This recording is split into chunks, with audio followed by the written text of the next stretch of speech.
En el video de hoy, les presentamos algunos relatos reales que nos han contado y enviado por nuestros seguidores. Cada historia es única y ha sido compartida con nosotros con la esperanza de que todos las disfruten tanto como nosotros. Hola, mi nombre es Luis, me encontraba en las afueras de un pequeño pueblo en México, estaba conduciendo por una solitaria carretera, disfrutando de la música que sonaba en la radio. Recuerdo que esa noche estaba lloviendo y hacía mucho frío. En ese momento trabajaba como representante de ventas y viajaba constantemente de una ciudad a otra.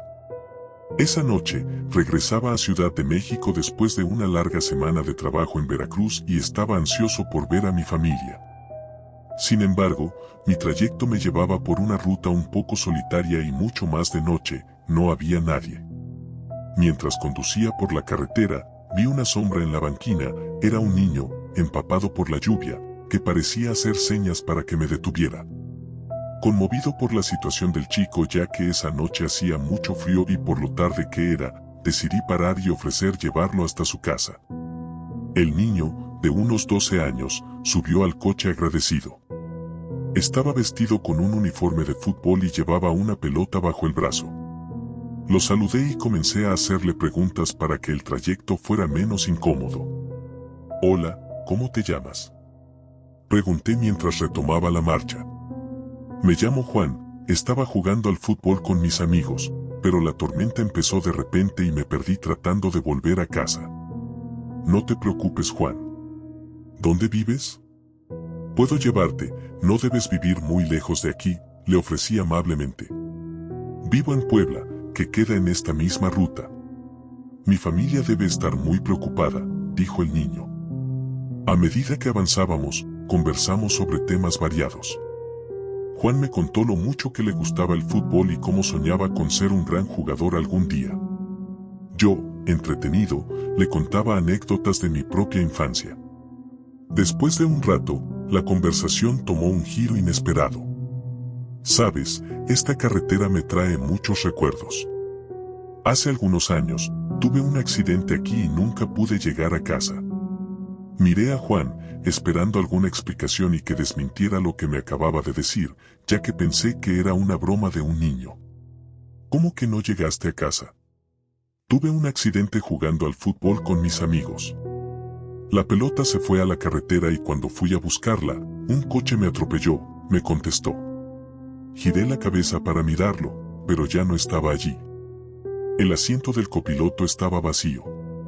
Frené bruscamente y me volví hacia atrás, buscando al niño dentro del auto, pero no había rastro de él. El corazón me latía con fuerza mientras trataba de entender lo que acababa de suceder. Miré a mi alrededor, la carretera estaba vacía y la lluvia continuaba cayendo más fuerte. Con manos temblorosas, retomé el volante y continué conduciendo, pero el miedo y la sensación de lo irreal me acompañaron el resto del trayecto. Nunca olvidaré aquella noche.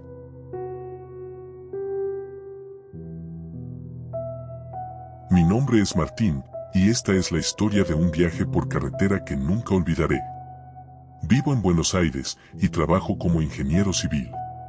Una tarde de verano, decidí tomarme un descanso y conducir hasta Mar del Plata para disfrutar de un fin de semana en la playa. Salí temprano, antes del amanecer, para evitar el tráfico. Conducir por la Ruta 2 a esa hora del día es una experiencia casi mágica, iba escuchando mi canción favorita. Todo iba bien hasta que llegué a un tramo desolado, a unos 150 kilómetros de Buenos Aires, el auto comenzó a dar tirones y antes de que pudiera reaccionar, se apagó por completo. Pude orillarme justo a tiempo y estacionar en la banquina, revisé el tablero y noté que el indicador de temperatura estaba en rojo, al parecer, el motor se había recalentado. Bajé del auto y abrí el capó, no soy mecánico, pero pude ver que había una fuga de líquido refrigerante, en ese momento no tenía señal en el teléfono para llamar a una grúa, así que decidí esperar a que pasara algún otro conductor.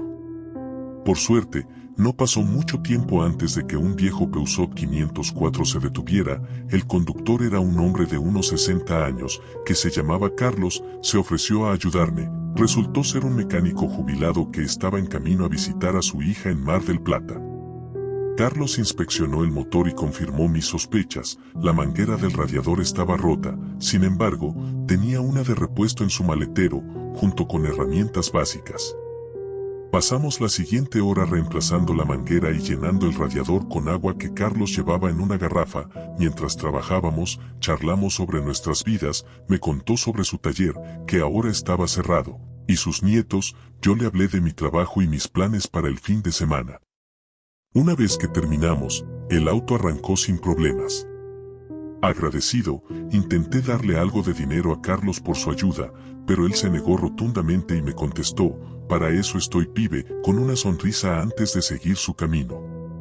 El resto del viaje fue tranquilo, hasta que el sol comenzó a ocultarse y la noche cayó sobre la Ruta 2. La carretera se volvía cada vez más desierta y oscura. Empecé a sentirme inquieto, como si una presencia invisible me estuviera observando. De repente, el auto empezó a dar tirones de nuevo y, sin previo aviso, se apagó completamente. Me quedé inmóvil en la banquina, incapaz de comprender qué le estaba pasando a mi auto. Intenté encender el motor varias veces, pero no hubo respuesta. Salí del auto y abrí el capó, pero todo parecía en orden. Me di vuelta y ahí estaba Carlos, parado junto a su Peugeot 504, con la misma sonrisa inquietante en su rostro. Pero algo no estaba bien. Sus ojos, que antes parecían amables, ahora estaban vacíos y oscuros. ¿Necesitas ayuda de nuevo, pibe?, preguntó. Intenté agradecerle y decirle que todo estaba bien, pero que se había roto de nuevo el auto. Carlos se acercó lentamente, y pude ver que sus manos estaban cubiertas de manchas oscuras, como de aceite o algo peor. Se puso a mirar mi motor, y en un momento me dijo que vaya a arrancar el auto, pero cuando le hablaba, ya no me contestaba. Salgo del auto y Carlos ya no estaba, tampoco estaba su auto. Volví al auto, cerré las puertas y traté de encender el motor una vez más. Contra toda lógica, el auto arrancó al primer intento. Llegué a Mar del Plata mucho más tarde de lo previsto, con el corazón latiendo a 1000 por hora por toda la experiencia que viví durante todo el camino. Nunca pensé tener una experiencia así en la Ruta 2. Hasta el día de hoy sigo pensando qué fue lo que pasó ese día. Pero nunca más volví a ver a Carlos. Mi nombre es Lucas. Estaba conduciendo por la carretera Federal 57 en México a las 11:30 de la noche. Volvía del cumpleaños de mi madre. Recuerdo que era una noche tranquila y no había nadie en la ruta. Solo se escuchaba el sonido del motor y la música de la radio. A lo lejos, al costado de la carretera, vi una figura sentada. Al principio pensé que era solo una sombra, un efecto de las luces del coche, pero a medida que me acercaba, distinguí claramente a una mujer. Llevaba un vestido blanco que contrastaba con la oscuridad de la noche, y su cabello caía sobre su rostro, ocultándolo casi por completo. Intrigado y preocupado, bajé el volumen de la radio y reduje la velocidad. Decidí detenerme para ver si la mujer necesitaba ayuda. Estacioné el coche en la banquina y apagué el motor. Había tanto silencio que fue entonces cuando escuché el llanto de la mujer que estaba sentada mirando para la ruta. No quise salir del coche, ya que el llanto me dio mucho miedo. La mujer no levantaba la cabeza, seguía llorando desconsoladamente. Me detuve a unos pocos metros de ella y traté de hablarle. ¿Se encuentra bien?, pregunté. El llanto se detuvo de la nada. La mujer quedó en silencio, inmóvil. Algo en su postura me puso los pelos de punta. Fue entonces cuando, de manera muy lenta, levantó la cabeza. Su cabello se deslizó hacia un lado. No pude evitar sentir un escalofrío recorriendo mi espalda. Sin previo aviso, la mujer se levantó de un salto y comenzó a correr hacia el interior del bosque que bordeaba la carretera. Subí los vidrios del coche y trabé las puertas. Con el corazón latiendo a 1000 por hora, encendí el motor y aceleré, deseando poner la mayor distancia posible entre esa mujer y yo. La radio, que seguía en silencio, no podía calmar la inquietud que sentía. Pasaron varios minutos antes de que me atreviera a subir nuevamente el volumen y tratar de olvidar lo que había visto. Esta experiencia me marcó muchísimo en mi vida, y aún sigo sin entender qué fue lo que viví esa noche, si esa mujer era un espíritu o simplemente una persona que necesitaba ayuda, pero intenté no volver más a esa carretera. Me encontraba manejando de madrugada, llevaba casi todo el día sin descansar por lo que ya me sentía muy agotado. Pensé pararme a descansar en un tramo de la carretera pero ya casi llegaba a mi destino, por lo que decidí acelerar y descansar cuando llegue. Claramente, una negligencia, pero esa noche sentía que eso era lo mejor. Me faltaban ya unos 5 kilómetros para llegar a mi destino cuando me empezó a ganar el sueño. Me estaba quedando dormido cuando en un entreabrir y cerrar los ojos se me atravesó una mujer.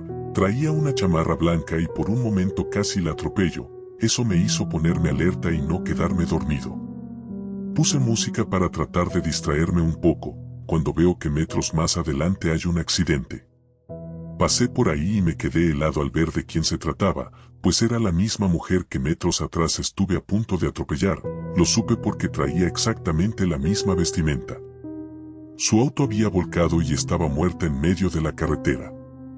Esa noche ya no dormí de la impresión, esperé hasta que amaneciera para intentar dormir, reflexioné sobre lo que había visto y no pudo ser más que su alma en pena que quizás se quedó vagando en este mundo, o al menos eso pienso yo. Era una noche como cualquier otra al salir del trabajo, con la oscuridad envolviendo lentamente el cielo y las primeras estrellas asomándose tímidamente. La carretera que conducía a mi pueblo estaba desierta, y el silencio solo era interrumpido por el sonido de mis pasos y el eco lejano de algún animal nocturno. De repente, el cielo se tornó amenazante y las primeras gotas de lluvia comenzaron a caer. Fue entonces cuando la vi. Una niña, de no más de 10 años, parada al borde de la carretera, empapada hasta los huesos y mirándome con unos ojos que parecían contener todas las tristezas del mundo.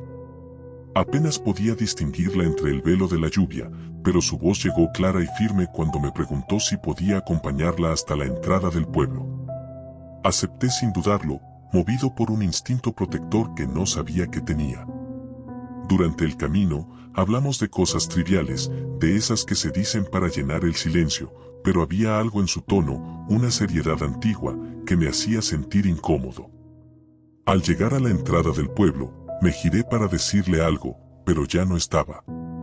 La niña había desaparecido. La angustia me invadió de inmediato. ¿Cómo podía haberse ido sin que me diera cuenta? ¿Y si le había pasado algo debido a la lluvia? Corrí a buscar ayuda, despertando a mi familia y a algunos amigos cercanos. Les conté lo sucedido, esperando que se unieran a mí en la búsqueda, pero en lugar de eso, recibí miradas de pena y un silencio que pesaba más que la noche misma. Uno de ellos, un amigo de la infancia, me tomó del hombro y me dijo con voz baja que no era la primera vez que esa niña aparecía. Que era el espíritu de una niña, que la atropelló un carro en esa carretera y hace mucho tiempo y que, por alguna razón, no podía descansar en paz. Que buscaba compañía hasta la entrada del pueblo, pero nunca cruzaba sus límites.